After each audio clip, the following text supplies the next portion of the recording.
वसतं देवं कंसचाणूरमर्दनं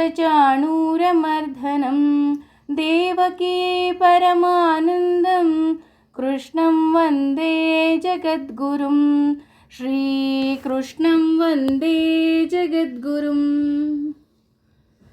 ಅವನನ್ನು ಗುರುವಾಗಿ ಸ್ವೀಕಾರ ಮಾಡೋಣ. ಹಾಗೆ ಭಗವಂತ ಈ 2ನೇ ಅಧ್ಯಾಯದಲ್ಲಿ ಅರ್ಜುನನಿಗೆ ಇನ್ನೂ ಏನೆಲ್ಲ ಹೊಸ ವಿಷಯಗಳನ್ನು ಹೇಳ್ತಾ ಇದ್ದಾನೆ ಅನ್ನೋದ್ರ ಬಗ್ಗೆ ಒಂದು ಚೂರು ನಾವು ಗಮನ ಹರಿಸಿದಾಗ ಅಥವಾ ನೋಟವನ್ನು ಹರಿಸಿದಾಗ ನಮಗೆ ಗೊತ್ತಾಯಿತು ಅವನು ಶಾಸ್ತ್ರೋಕ್ತವಾಗಿ ಯಾವುದು ಧರ್ಮ ಹಾಗೂ ಅವನು ಯಾಕೆ ಯುದ್ಧ ಮಾಡಬೇಕು ಅಂತ ಹೇಳ್ತಾ ಹೋಗ್ತಾನೆ.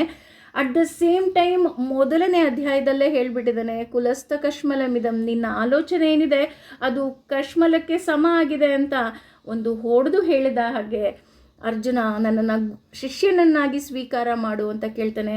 ಅವನನ್ನು ಶಿಷ್ಯನಾಗಿ ಸ್ವೀಕಾರ ಮಾಡಿದ್ದಾನೆ. ಅಂದರೆ ಇದರ ಅರ್ಥ ಕೇವಲ ಅರ್ಜುನನನ್ನು ಸ್ವೀಕಾರ ಮಾಡಿಲ್ಲ, ನಮ್ಮ ದೇಹದ ಒಳಗೆ ಇರುವ ಕೃಷ್ಣ ನಮ್ಮ ಮನಸ್ಸನ್ನು ಶಿಷ್ಯರನ್ನಾಗಿ ಸ್ವೀಕಾರ ಮಾಡಿದ್ದಾನೆ. ಅಂದರೆ ಯಾವುದು ಒಳ್ಳೆಯದು ಯಾವುದು ಕೆಟ್ಟದ್ದು ಅನ್ನೋದಕ್ಕೆ ನಮಗೆ ಒಂದು ಹೊಸ ದೃಷ್ಟಿಕೋನವನ್ನು ಕೊಡ್ತಾ ಹೋಗ್ತಿದ್ದಾನೆ. ಅವನು ದೃಷ್ಟಿ ಕೊಟ್ಟ ಹಾಗೆ ಅರ್ಜುನನೂ ಸಹ ಜ್ಞಾನಿಯಾದರೂ ನಾವೆಲ್ಲರೂ ಅಜ್ಞಾನಿಗಳಲ್ವಾ.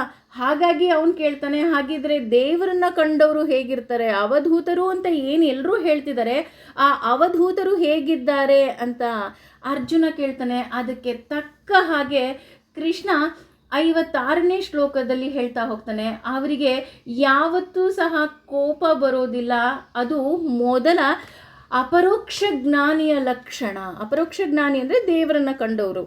ಅವಧೂತರು ಅಂದರೂ ಅದೇ ಅಲ್ವಾ, ನಾನು ದೇವರನ್ನ ಕಂಡಿದ್ದೀನಿ ಅಂತ ಯಾರು ಹೇಳ್ತಾರೋ ಅವರಿಗೆ ಕೋಪವೇ ಬರೋದಿಲ್ವಂತೆ. ನೀವು ಯಾರನ್ನೆಲ್ಲ ಅವಧೂತರು ಅಂತ ಕರೀತಾ ಇದ್ದೀರಾ, ನೋಡ್ತಾ ಇದ್ದೀರಾ, ಅವರನ್ನು ಒಂದು ಸಲ ನೀವು ಗಮನಿಸಿ, ಅವರಿಗೆ ಕೋಪ ಬರ್ತಾ ಇಲ್ವಾ? ಅಷ್ಟೇ ಅಲ್ಲ, ಅವರ ಮೂಡು ಸ್ವಿಂಗ್ ಆಗಲ್ಲ ಅಂತ ಹೇಳ್ತಾರೆ. ಅಂದರೆ ನಮ್ಮ ಮೂಡೆಲ್ಲ ತುಂಬ ಸ್ವಿಂಗ್ ಆಗುತ್ತಲ್ವ. ಒಂದಿನ ತುಂಬ ಖುಷಿಯಾಗಿರ್ತೀವಿ, ಒಂದಿನ ತುಂಬ ಬೇಜಾರಾಗಿರ್ತೀವಿ, ದುಃಖದಲ್ಲಿ ಅಳ್ತೀವಿ, ಸುಖದಲ್ಲಿ ನಗ್ತೀವಿ. We want everything. ತಿನ್ನೋದಕ್ಕೆ ಬೇಕು, ಹೊಸ ವಸ್ತುಗಳು ಬೇಕು, ಯಾರಾದರೂ ಏನಾದ್ರು ತೊಗೊಂಡಿದ್ದ ತಕ್ಷಣ ನನಗೂ ಅದು ಬೇಕು, ಎಲ್ಲವುದೂ ನಮ್ಮಲ್ಲಿದೆ. ಆದರೆ ಅವಧೂತರಲ್ಲಿ ಆ ರೀತಿ ಯಾವುದೇ ಆದಂತಹ ಲಕ್ಷಣಗಳು ಇಲ್ಲ ಅಂತ ಹೇಳ್ತಾ ಇದ್ದಾನೆ. ಹೌದು, ರಾಘವೇಂದ್ರ ಸ್ವಾಮಿಗಳಲ್ಲಿ ಆ ರೀತಿ ಯಾವುದೇ ಆದಂತಹ ಲಕ್ಷಣಗಳಿರಲಿಲ್ಲ. ಮಧ್ವಾಚಾರ್ಯರಲ್ಲಿ ಆ ರೀತಿಯಾದಂತಹ ಲಕ್ಷಣಗಳಿರಲಿಲ್ಲ. ನಾವು ಕೇಳಿದ್ವಿ, ಅವರಿಗೆ ಬಂಗಾರ ಕೊಟ್ಟ ತಕ್ಷಣ ಅಥವಾ ಮುತ್ತಿನ ಹಾರ ಕೊಟ್ಟ ತಕ್ಷಣ ಬಂಗಾರವನ್ನು ಗಂಗೆಯಲ್ಲಿ ಸುರಿದ್ರೆ ಮುತ್ತಿನ ಹಾರವನ್ನು ಹೋಮಕ್ಕೆ ಹಾಕಿಬಿಡ್ತಾರೆ. ಈಗಿನ ಸ್ವಯಂ ಘೋಷಿತ ಅವಧೂತರು ಆ ರೀತಿ ಮಾಡ್ತಾರಾ? ನಮಗೆ ಹೊಸ ದೃಷ್ಟಿಕೋನವನ್ನು ಕೃಷ್ಣ ಕೊಡ್ತಾ ಇದ್ದಾನೆ. ಹಾಗಾಗಿ ಅವಧೂತರ ಲಕ್ಷಣಗಳು ಹೇಗಿದೆ ಅಂತ ನಮಗೆ ಹೆಜ್ಜೆ ಹೆಜ್ಜೆಗೆ ಹೇಳ್ತಾ ಬರ್ತಾ ಇದ್ದಾನೆ. ಹಾಗೆಯೇ ಅದನ್ನೇ ಮುಂದುವರೆದು, ಅಂದರೆ ನಾನು ಹೇಳಿದ್ನಲ್ಲ, ಅವನು ಒಂದೇ ಒಂದು ಪ್ರಶ್ನೆ ಕೇಳಿದ್ರೆ ಭಗವಂತ ಇನ್ನೂ ಹಲವಾರು ರೀತಿಯಾದಂತಹ ದೃಷ್ಟಿಕೋನವನ್ನು ಅವನಿಗೆ ಕೊಡ್ತಾ ಇದ್ದಾನೆ. ಈ 67ನೇ ಶ್ಲೋಕದಲ್ಲಿ ಹೇಳ್ತಾ ಇದ್ದಾನೆ, ಯಹ ಅಂದರೆ ಯಾರು, ಸರ್ವತ್ರ ಎಲ್ಲ ಕಡೆಯಲ್ಲೂ, ಅನಭಿಸ್ನೇಹ ಅಂದರೆ ಸ್ನೇಹವಿಲ್ಲದೆ, ತತ್ ಅದನ್ನು, ತತ್ ಅಂದರೆ ಅದನ್ನು ಮತ್ತೆ 2 ಸಾರಿ ಬರ್ತಿದೆ, ಪ್ರಾಪ್ಯ ಅಂದರೆ ಪಡೆದು, ಶುಭ ಒಳಿತು, ಅಶುಭಂ ಕೆಡುಕನ್ನ, ನ ಅಭಿನಂದತಿ ಹೊಗಳುವುದಿಲ್ಲ, ನ ದ್ವೇಷಿ ದ್ವೇಷಿಸುವುದಿಲ್ಲ, ತಸ್ಯ ಅವನು, ಪ್ರಜ್ಞಾ ಅಂದರೆ ಸಂಪೂರ್ಣ ಜ್ಞಾನವನ್ನು, ಪ್ರತಿಷ್ಠಿತ ಅಂದರೆ ಸ್ಥಿರನಾಗಿರುತ್ತಾನೆ. ಅಂದರೆ ಇದರ ಅರ್ಥ ಏನಪ್ಪ ಅಂತ ಅಂದರೆ, ಈ ಅವಧೂತರು ಅಥವಾ ದೇವರನ್ನ ಕಂಡವರು ಹೇಗಿರ್ತಾರಪ್ಪ ಅಂದರೆ, ಅವರಿಗೆ ತ್ರಿಗುಣಗಳ ಸ್ಪರ್ಶ ಇರೋದಿಲ್ಲ, ಸತ್ವಗುಣ, ರಜೋಗುಣ, ತಮೋಗುಣಗಳು ಇರೋದಿಲ್ಲ, ಅವರಿಗೆ ಆಸೆಗಳಿರಲ್ಲ, ಅವರಿಗೆ ಕಾಮನೆಗಳಿರೋದಿಲ್ಲ. ಅಷ್ಟೇ ಅಲ್ಲ, ಅವರಿಗೆ ರಾಗ ದ್ವೇಷ ಏನೂ ಸಹ ಇರೋದಿಲ್ಲ. ಇನ್ನೂ ಮುಂದುವರೆದು ಹೇಳ್ತಾನೆ, ಅವರಿಗೆ ಯಾರು ಸ್ನೇಹಿತರೇ ಇರೋದಿಲ್ಲ. ಎಷ್ಟು ದೊಡ್ಡ ವಿಷಯವನ್ನು ಹೇಳ್ತಿದ್ದಾರೆ ಅಂದರೆ, ಸ್ನೇಹಿತರೇ ಅಂತ ಇಲ್ಲಿ ಯಾಕೆ ಪರ್ಟಿಕ್ಯುಲರ್ ಆಗಿ ಹೇಳ್ತಿದ್ದಾರಪ್ಪ ಅಂತ ಅಂದರೆ, ನಮ್ಮೆಲ್ಲರಿಗೂ ಸ್ನೇಹಿತರೇ ಬಲ ಅಲ್ವಾ? ನಾವು ದುಃಖ ಆಗಿದ ತಕ್ಷಣ ಸ್ನೇಹಿತರ ಹತ್ರ ಹೇಳ್ಕೊತೀವಿ, ಸುಖ ಆದ ತಕ್ಷಣ ಸ್ನೇಹಿತರ ಹತ್ರ ಹೇಳ್ಕೊತೀವಿ. ಏನೋ ಖುಷಿ ಆಯಿತಾ, ಏನೋ ಒಂದು ಪುಟ್ಟದು ಒಂದು ಹೊಸ ವಸ್ತು ತಂದ ತಕ್ಷಣ first we will call them and we will tell, ಏಯ್ ನಾನು ಇದನ್ನು ತಗೊಳ್ತಿದ್ದೀನಿ. ಪ್ರತಿಯೊಂದನ್ನು ನಾವು ರಕ್ತ ಸಂಬಂಧಿಗಳ ಬಗ್ಗೆ ಹತ್ರ ಹೇಳಲಿಲ್ಲ ಅಂದ್ರೂ ನಮ್ಮ ಎಲ್ಲ ವಿಷಯವನ್ನು ನಾವು ನಮ್ಮ ಸ್ನೇಹಿತರ ಹತ್ರ ಹೇಳಿರ್ತೀವಿ. ಸ್ನೇಹಿತರಿಲ್ಲದೆ ನಮಗೆ ಜೀವನನೇ ಇಲ್ಲವೇನೋ ಅನ್ನೋಷ್ಟರ ಮಟ್ಟಿಗೆ ನಮಗೆ ಸ್ನೇಹಿತರು ಇರ್ತಾರೆ. ಒಬ್ಬರಾರು ಒಳ್ಳೆ ಸ್ನೇಹಿತ ಇದ್ದೇ ಇರ್ತಾನೆ ಅಲ್ವಾ? ಹಾಗೆ ಇಲ್ಲಿ ಅವಧೂತರಿಗೆ ಸ್ನೇಹಿತರೇ ಇರೋದಿಲ್ಲ. ಇದನ್ನು ಮುಂದುವರೆದು ಹೇಳ್ತಾರೆ, ಅವರ ಮನಸ್ಥಿತಿ ಯಾವಾಗಲೂ ಸಹ ಸ್ಥಿರವಾಗಿ ಇರುತ್ತೆ. ಅವ್ರಿಗೆ ಖುಷಿ ಇರೋದಿಲ್ಲ, ಅವರಿಗೆ ದುಃಖ ಇರೋದಿಲ್ಲ, ಎಲ್ಲವನ್ನ ಸಮನಾಗಿ ಸ್ವೀಕಾರ ಮಾಡ್ತಾರೆ ಆ ಅವಧೂತರು. ಹೌದಾ? ಅವ್ರಿಗೆ ಕೋಪನೇ ಬರೋದಿಲ್ವಾ? ಹಾಗಿದ್ರೆ ಅವ್ರು ಯಾವತ್ತೂ ಏನನ್ನೂ ಕೇಳೋದೇ ಇಲ್ವಾ? ಏನನ್ನೂ ಬೇಡೋದೇ ಇಲ್ವಾ? ಯೋಚನೆ ಮಾಡಿ, ನಾವು ಯಾರನ್ನ ಕರೀತಾ ಇದ್ದೀವಿ? ಅಷ್ಟೇ ಅಲ್ಲ, ಅವರಿಗೆ ಈ ಮೊದಲನೇ ಪಾದದಲ್ಲಿ ಹೇಳ್ತಾ ಇದ್ದಾರೆ, ಯಾವುದೇ ರೀತಿಯಾದಂತಹ ಅಟ್ಯಾಚ್ಮೆಂಟ್ ಇರೋದಿಲ್ಲ. ಯಾವುದೇ ರೀತಿ ತಂದೆ ತಾಯಿ ಬಂಧು ಬಳಗ ಸ್ನೇಹಿತ ನನ್ನದು ನಾನತ್ವ ಅದು ಯಾವುದೂ ಸಹ ಇರೋದಿಲ್ಲ ಆ ಅವಧೂತರಿಗೆ. ಅಂದರೆ ಅರ್ಜುನ ಏನು ಕೇಳ್ದ, ಹಾಗೆ ದೇವರನ್ನ ಕಂಡವರು ಹೇಗಿರ್ತಾರೆ ಅಂತ. ಅದಕ್ಕೆ ಅವನು ಕೃಷ್ಣ ಇಲ್ಲಿ ಹೇಳ್ತಾ ಇರೋದು ಅರ್ಜುನನಿಗೆ, ದೇವರನ್ನ ಕಂಡವರಿಗೆ ಯಾವುದೂ ಸಹ ಅಟ್ಯಾಚ್ಮೆಂಟ್ ಇಲ್ಲ. ಯಾಕಿಲ್ಲ?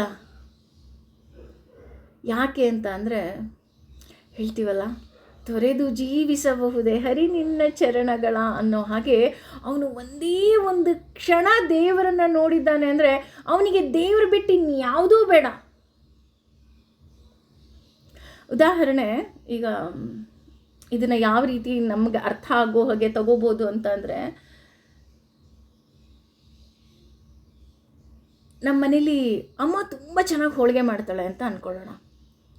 ಬೆಸ್ಟ್ ಹೋಳಿಗೆ, ವರ್ಲ್ಡ್ ಬೆಸ್ಟ್ ಹೋಳಿಗೆ ನಮ್ಮಮ್ಮ ಮಾಡೋದು. ನಾವು ಅದನ್ನು ತಿಂದ್ಬಿಟ್ಟಿದ್ದೀವಿ. ತಿಂದಾಗ ನಿಮಗೆ ಯಾರೇ ಹೋಳಿಗೆ ತಂದುಕೊಡ್ಲಿ, ನೀವು ಫಸ್ಟ್ ಏನು ಯೋಚನೆ ಮಾಡ್ತೀರಾ? ಅಯ್ಯೋ, ನನ್ನಮ್ಮ ಸೂಪರಾಗಿ ಮಾಡ್ತಾ ಇದ್ರು ಕಣ್ರಿ, ನಮ್ಮ ಅಮ್ಮನ ಮುಂದೆ ಇನ್ಯಾವ ಹೋಳಿಗೆನೂ ಇಲ್ಲ ಅಲ್ವಾ? ಅಥವಾ ಅದು ತಿಂದಾಗಲೂ ನಾವು ಹೇಳ್ತೀವಿ, ಇದು ಚೆನ್ನಾಗಿದೆ, ಇದು ಚೆನ್ನಾಗಿಲ್ಲ ಅಂತ ಅಲ್ಲ, ಆದರೆ ಅಮ್ಮ ಮಾಡ್ತಿದ್ರಲ್ಲ ಅದು ಸೂಪರ್, ಅಥವಾ ಅಜ್ಜಿ ಮಾಡ್ತಿದ್ರಲ್ಲ ಅದು ಇನ್ನೂ ಸೂಪರು ಕಣ್ರಿ. ಯಾಕೆ ನಾವು ಅದನ್ನು ಸೂಪರ್ ಅಂತೀವಿ? ಬಿಕಾಸ್ ನಾವು ವರ್ಲ್ಡ್ ಬೆಸ್ಟ್ ಫುಡ್ನ ನಾವು ತಿಂದುಬಿಟ್ಟಿದ್ದೀವಿ ಅಲ್ವಾ? ಅದು ತಿಂದಾಗ ನಮಗೆ ಉಳಿದ ಎಲ್ಲ ಆಹಾರಗಳು ಸಹ ವಿ ಕಂಪೇರ್ ಟು ದಟ್. ಹಾಗೇನೆ ಇಲ್ಲಿ ಅವನು ಭಗವಂತನನ್ನೇ ನೋಡಿಬಿಟ್ಟಿದ್ದಾನೆ, ಅವನು ಪ್ರೀತಿ ನೋಡಿದ್ದಾನೆ, ಅವನು ಚರಣ ಸಾಕು ಅವನಿಗೆ. ಹಾಗಿರಬೇಕಾದ್ರೆ ಈ ಸಾಂಸಾರಿಕ ಜೀವನದಲ್ಲಿ ನಾವು ಏನೆಲ್ಲ ಸಂಬಂಧಗಳನ್ನು ನೋಡ್ತೀವಿ, ಆ ಸಂಬಂಧಗಳು ಏಕೆ ಅವನಿಗೆ? ಅಂದರೆ ಇಲ್ಲಿ ನಾನು ಹೋಳಿಗೆ ಎಕ್ಸಾಂಪಲ್ ಕೊಟ್ಟಿದ್ದು ನಿಮಗೆ ಹೇಗಿರುತ್ತೆ ಅಂತ ಒಂದು ಚಿಕ್ಕ ಗೊತ್ತಾಗಲಿ ಅನ್ನೋದಕ್ಕೆ ಅಷ್ಟೇ. ಅಂದರೆ ಹೇಗೆ ನಮಗೆ ವರ್ಲ್ಡ್ ಬೆಸ್ಟ್ ಥಿಂಗ್ ನೋಡಿದಾಗ ನಮಗೆ ಎಲ್ಲವೂ ಸಹ ಚೆನ್ನಾಗಿಲ್ಲ ಅನಿಸುತ್ತೋ, ಹಾಗೆ ದೇವರನ್ನು ಕಂಡವರಿಗೆ ದೇವರು ಬಿಟ್ಟರೆ ಬೇರೆ ಯಾವುದೂ ಚೆನ್ನಾಗಿರೋದಿಲ್ಲ. ಅವನೇ ಅಲ್ಟಿಮೇಟ್, ಅವನು ಬಿಟ್ಟರೆ ಇನ್ಯಾರೂ ಇಲ್ಲ, ನನಗೆ ಇನ್ಯಾರೂ ಬೇಡ. ಕೊನೆಗೆ ಹೇಗಿರ್ತಾನಪ್ಪ ಅವರು ಅವಧೂತರು ಅಥವಾ ದೇವರನ್ನು ಕಂಡವರು ಹೇಗಿರ್ತಾರಪ್ಪ ಅಂತ ಅಂದರೆ, ಒಂದು ಕಡೆ ಉದಾಹರಣೆ ಕೊಡ್ತಾ ಹೋಗ್ತಾರೆ.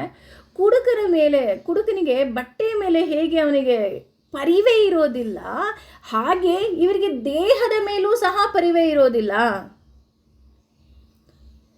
ನಮಗೆ ಹಾಗಲ್ಲ, ನಾವು ಚೆನ್ನಾಗಿ ಕಾಣಬೇಕು, ನನ್ನ ದೇಹ ಚೆನ್ನಾಗಿ ಕಾಣಬೇಕು, ಇನ್ನೊಬ್ಬರು ಫೋಟೋ ತಗೊಂಡಾಗ ಅವ್ರಿಗಿಂತ ನಾನು ಚೆನ್ನಾಗಿರಬೇಕು, ಇದೆಲ್ಲ ನಮ್ಮ ತಲೆಯಲ್ಲಿದೆ ಅಲ್ವಾ? ಆದರೆ ಬೇರೆಯವ್ರಿಗೆ ಅದೇನೂ ಇಲ್ಲ. ಬಟ್ಟೆ ಬೇಡ, ಬರೆ ಬೇಡ, ಊಟ ಬೇಡ, ತಿಂಡಿ ಬೇಡ, ಏನೂ ಬೇಡ, ಯಾವುದ್ರ ಬಗ್ಗೆನೂ ಅವ್ರಿಗೆ ಗಮನ ಇಲ್ಲ.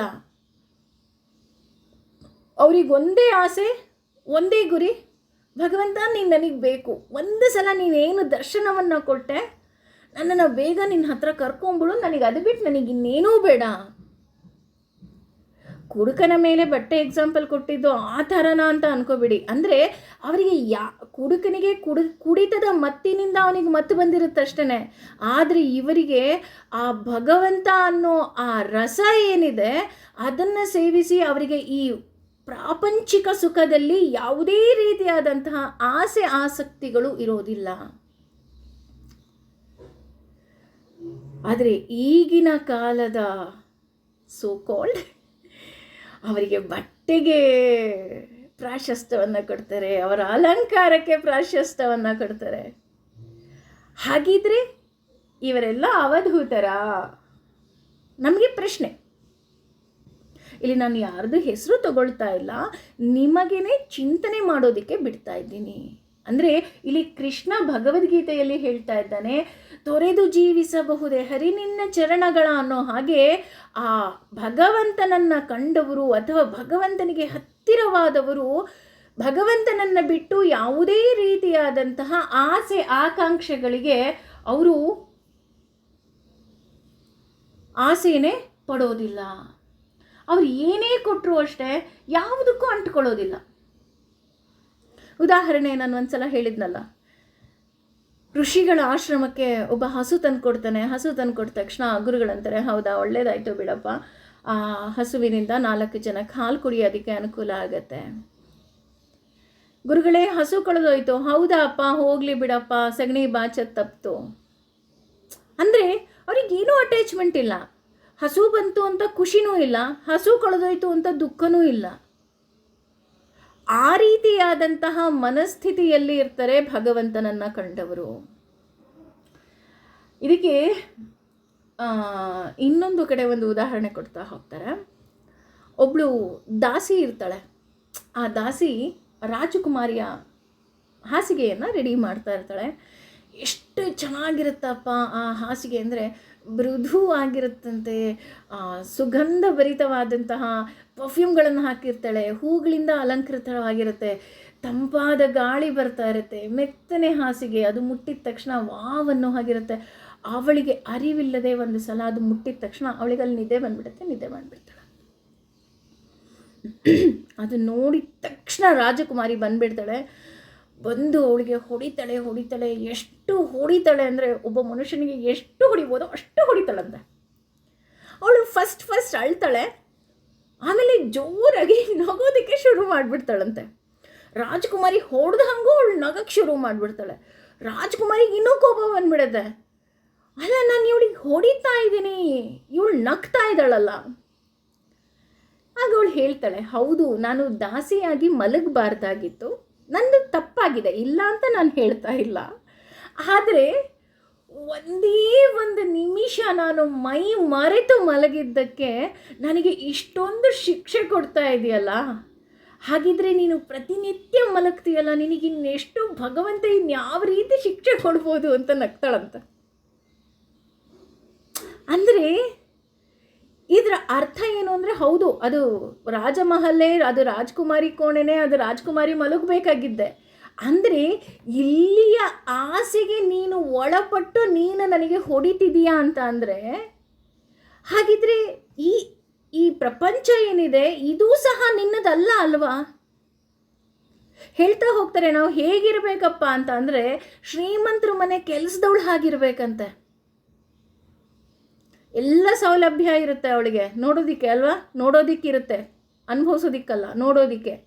ಏನು ಮಾಡ್ತಾಳೆ ಅವಳ ಕೆಲಸ ಏನು ಅಂದರೆ, ಆ ಅರಮನೆಯನ್ನು ಅಂದರೆ ಶ್ರೀಮಂತರ ಮನೆಯನ್ನು ಒರೆಸೋದು, ಗೂಡಿಸೋದು, ಆ ವಸ್ತುಗಳನ್ನು ಜೋಪಾನ ಮಾಡೋದು, ಅವ್ರು ಏನೇನು ಕೆಲಸ ಹೇಳ್ತಾರೋ ಎಲ್ಲ ಮಾಡೋದು, ಅವ್ರು ಏನು ಕೊಡ್ತಾರೋ ಅದು ತಿನ್ನೋದು, ಎಲ್ಲ ವಸ್ತುವನ್ನು ನೋಡ್ತಿರ್ತಾಳೆ. ಯಾವುದನ್ನಾದರೂ ಅನುಭವಿಸ್ತಾಳ? ಇಲ್ಲ. ಅವಳ ಆಸೆ ಏನಾಗಿರುತ್ತೆ, ಆ ಊರಿನಲ್ಲಿ ಒಂದು ಗುಡಿಸ್ಲ ಮನೆ ಇರುತ್ತಲ್ಲ, ಅಲ್ಲಿ ಅಮ್ಮ ಕಾಯ್ತಾ ಇರ್ತಾಳಲ್ಲ, ಅದ್ರ ಕಡೆನೇ ಒಲವು ಜಾಸ್ತಿ. ಇದು ದೊಡ್ಡ ಅರಮನೆ, ನಾನು ಇಲ್ಲಿ ಇರ್ತೀನಿ ಅಂತ ಆಸೆ ಪಡ್ತಾಳ ಆ ಕೆಲಸದವಳು? ಇಲ್ಲ. ಹಾಗೆಯೇ ನಾವು ಸಹ ಹಾಗೆ ಇರಬೇಕು. ಭಗವಂತ ನೀನು ಇಲ್ಲಿ ಏನು ಅರಮನೆ ಕೊಟ್ಟರೂ ಸಹ ನನಗೆ ಬೇಡ, ನಾನು ನಿನ್ನ ಚರಣಕ್ಕೆ ಬರ್ತೀನಿ. ನೀನು ನನ್ನ ಕೊನೆಯ ನಿಲ್ದಾಣ ಅಲ್ವಾ, ಹಾಗಾಗಿ ನಾನು ನಿನ್ನನ್ನು ಇಷ್ಟಪಡ್ತೀನಿ, ನಿನ್ನನ್ನು ಪ್ರೀತಿಸ್ತೀನಿ. ನೀನು ಬಿಟ್ಟರೆ ನನಗಿಲ್ಲಿ ಯಾರೂ ಬೇಡ ತಂದೆ. ಈ ರೀತಿಯಾದಂತಹ ಮನಸ್ಥಿತಿ ಅವಧೂತರಲ್ಲಿ ಇರಬೇಕು. ಅವಧೂತರಲ್ಲಿ ಇದೆಯಾ? ಕೃಷ್ಣ ಹೇಳ್ತಾ ಇರೋದು.